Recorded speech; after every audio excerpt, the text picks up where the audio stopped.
समाजाला ज्यांनी पंचशील तत्वाच्या माध्यमातून सुख शांती आणि अहिंसेचा मार्ग सांगितला असे महाकारुणी तथागत भगवान गौतम बुद्ध, निशस्त्र सैनिकांचा सरदार भीम होता, पाण्याने पेटणारा अंगार भीम होता, जातीयतेकरता तरवार भीम होता, या देशाला ज्यांनी संविधान रूपी अमृत पाजलं असे डॉक्टर बाबासाहेब आंबेडकर, ज्यांची खंजरी गावातल्या गल्लीपासून तर राष्ट्रपती भवनातल्या दिल्लीपर्यंत गाजली आणि राष्ट्रपती भवनात जाऊन सांगते कि बिगड़ गई शासन की नीति, सामदाम दंडन की भीति, अपना पर का देख देख के झुके न्याय का तोल, बंदे अब तो आके खोल, बंदे अब तो आके खोल.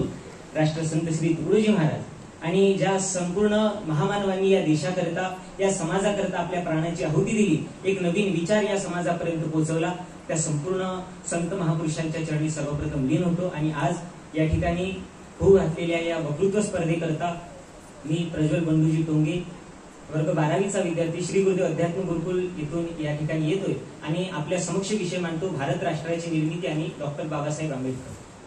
खऱ्या अर्थाने या विषयाचा अभ्यास करत असताना मी सर्वात पहिले भारत म्हणजे काय याचा अभ्यास केला. तर अनेक संदर्भ मला पाहायला मिळाले की भारत म्हणजे काय, तर हिमालयापासून तर कन्याकुमारीपर्यंत आणि अरबी समुद्रापासून तर ब्रह्मपुत्रा नदीपर्यंत पसरलेला एक विस्तृत प्रदेश म्हणजे भारत.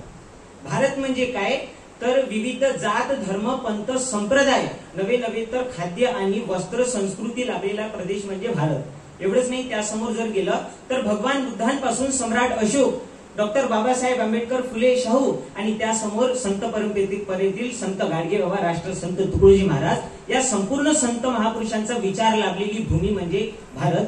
परंतु या भारताला एक कीड लागली होती असं एक अमेरिकन पत्रकार आपल्या पत्राच्या माध्यमातून सांगत होता आणि त्याचं नाव होतं लिविश फिशर. आणि तो आपल्या लेखनामध्ये असं सांगत होता की मी ज्या वेळेला या भारताविषयी ऐकलं आणि भारताचा अभ्यास करण्यासाठी भारतामध्ये गेलो, त्यावेळेला मी भारताचा अभ्यास करायला सुरुवात केली आणि माझ्या लक्षात आलं की भारता एवढी महान संस्कृती जगाच्या पाठीवर कुठेच नाही, भारता एवढी विद्वानता जगाच्या पाठीवर कुठेच नाही. तरीही या देशाला खऱ्या अर्थानं आजही इंग्रजांच्या गुलामीत राहावं लागते. याचं मागचं कारण म्हणजे भारताला लागलेली एक जातीयतेची कीड आहे. आणि 20व्या शतकामध्ये 19व्या शतकामध्ये हा माणूस जातीयतेची कीड ज्या वेळेला सांगून जाते त्यावेळेला 150 वर्षांपर्यंत इंग्रज या ठिकाणी राज्य करते. राज्य करण्याचं कारण म्हणजे माणसाला भेदला जाणारी जातीयवाद. लक्षात घ्या. आणि त्या काळामध्ये सर्वसामान्य माणूस हा विशिष्ट लोकांच्या पायाखाली तुडवला जात होता. महिलांना सन्मान नव्हता, महिलांना अधिकार नव्हता, सर्वसामान्य माणसाला कुठलाच अधिकार नव्हता. अशा परिस्थितीमध्ये एका महामानवाचा 14 तारखेला जन्म होतो आणि जन्म झाल्याबरोबर झालं काय, तर शरीराला लागला शूद्रपणाचा ठपका. आणि असा ठपका अंगावर घेऊन शाळेत गेला आणि शाळेत गेल्याच्या नंतर काय, तर शिक्षकांनी सांगितलं की तुला या लाईन मध्ये बसता येणार नाही कारण तू शूद्र आहे, तू अति शूद्र आहे, तुला यांच्यासोबत शिक्षण घेता येणार नाही. पाणी प्यायला गेला, शिक्षकांनी सांगितलं तुला पाणी बी पिता येणार नाही. काय करावं, मनावर वाईट परिणाम झाला, खूप अंदरून रडू आलं पण काही करता येत नव्हतं. वर्गाच्या बाहेर खोलीच्या बाहेरून अभ्यास केला आणि स्वतःच्या मनामध्ये एक विचार घेतला होता. तो विचार होता महात्मा फुलेंचा. महात्मा फुलेंनी सांगितलं होतं की येथील व्यवस्थेला जर झुंगारायचं असेल तर हातात शस्त्र घेऊन आपण येथील व्यवस्थेला झुंगारू शकत नाही. त्याच्या डोक्यात ज्ञान घेणं खऱ्या अर्थानं गरजेचं आहे आणि डोक्यात ज्ञान घ्यायला सुरुवात केली. आणि खरी सुरुवात झाली डॉक्टर बाबासाहेबांची शिक्षणाची. आणि खऱ्या अर्थानं मनात एक जिद्द पेटवली आणि शिक्षणाला सुरुवात केली. मला असं वाटते त्यांची ही शिक्षणाची सुरुवात म्हणजे राष्ट्र निर्मितीचं सर्वात पहिलं पाऊल होतं. आणि राष्ट्र निर्मितीचं हे पाऊल त्यांनी सुरुवात केलं. सर्वात पहिले शिक्षणाची सुरुवात त्यांनी केली. प्राथमिक शिक्षण पूर्ण झालं. दुसरी क्रांती त्यांनी घडवून आणली ती शूद्र असून सुद्धा एल्फिन्स्टन कॉलेजमध्ये त्यांनी दाखिला मिळवून घेतला. ही त्यांची खऱ्या अर्थाने दुसरी एक क्रांती होती. त्यानंतर याच महात्म्यानं छत्रपती शाहू महाराजांनी दिलेल्या शिष्यवृत्तीच्या आधारावर अमेरिकेपर्यंत पोहोचले. अमेरिकेमध्ये कोलंबिया युनिव्हर्सिटीमध्ये आपल्या शिक्षणाला सुरुवात केली. 1916 ला तिथे पीएचडी ला सुरुवात केली. त्यानंतर 1920 ला तेच बाबासाहेब आंबेडकर लंडन मध्ये परत आले आणि बार ॲट लॉच्या अंतर्गत त्यांनी आपली जगातल्या सर्वात मोठ्या पदव्यांमधली एका पदवीवर आपलं नाव कोरलं आणि 1924 ला भारतामध्ये परत आले. परंतु त्या शिक्षणाचा स्वतःसाठी कधीही उपयोग केला नाही. आणि मला असं वाटतं की या संदर्भात मी एक गोष्ट आपल्याला सांगितली पाहिजे. असं म्हटलं जाते की एका यशस्वी पुरुषामागे एका स्त्रीचा हात असतो.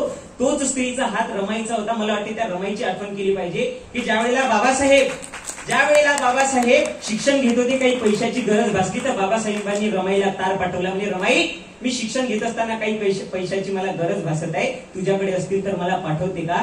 रमाईच्या डोळ्यासमोर अशी परिस्थिती होती, एका हातामध्ये बाबासाहेबांचं पत्र, दुसऱ्या हातामध्ये तापानं फणफणणारी इंदू नावाची लेख. अशा परिस्थितीत त्या मायेनं विचार केला नाही, होते नव्हते गवड्या वेचून केलेले सगळे पैसे बाबासाहेबांना पाठवले. 1924 ला बाबासाहेब घरी आले आणि लक्षात आलं की इंदू नावाची लेख मृत पावली. त्यावेळेला बाबासाहेबांनी रमाईला बोलवले, म्हणे रमाई एवढा त्याग एवढं बलिदान कशासाठी? ती रमाई उत्तर देते, बाबासाहेब माझी लेख मेली तर चालते, माझा देश जगला पाहिजे यासाठी बलिदान. त्या राष्ट्र निर्मितीमध्ये मला असं वाटते बाबासाहेबांसोबत त्या रमाईचं देखील बलिदान आपण आठवलं पाहिजे.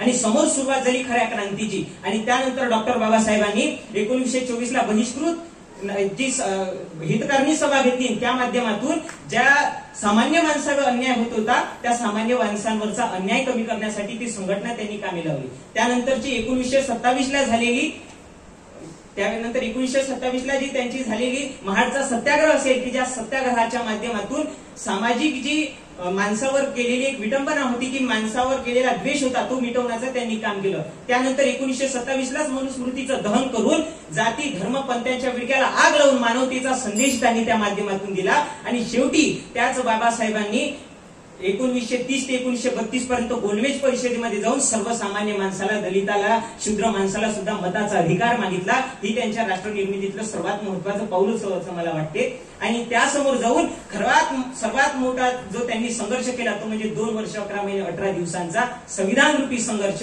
डॉक्टर बाबासाहेबांनी राष्ट्राची कल्पना मांडली की राष्ट्र म्हणजे फक्त भूखंड नव्हे तर समान न्याय, समान संधी आणि समतेचं लेणं म्हणजे राष्ट्र आहे. आणि ही ज्यावेळेला त्यांनी व्याख्या मांडली त्यानंतर संविधानाचं लेखन त्यांनी केलं.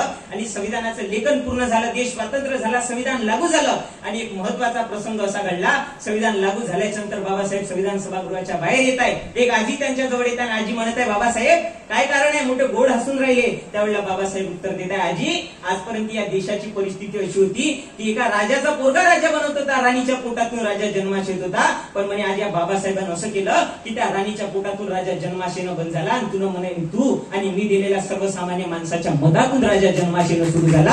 ही ताकद बाबासाहेबांच्या संविधानानं आपल्या सर्वांना दिली. आणि शेवटी जाता जाता या भारत मातेला वंदन करून अटल बिहारी वाजपेयी यांचे काही शब्द उसने घेतो आणि सांगतो की ये अर्पण की भूमी है, ये तर्पण की भूमी है, ये वंदन की धरती, अभिनंदन की धरती है, यहाँ की नदी नदी गंगा है और यहाँ के कंकर में भी शंकर है.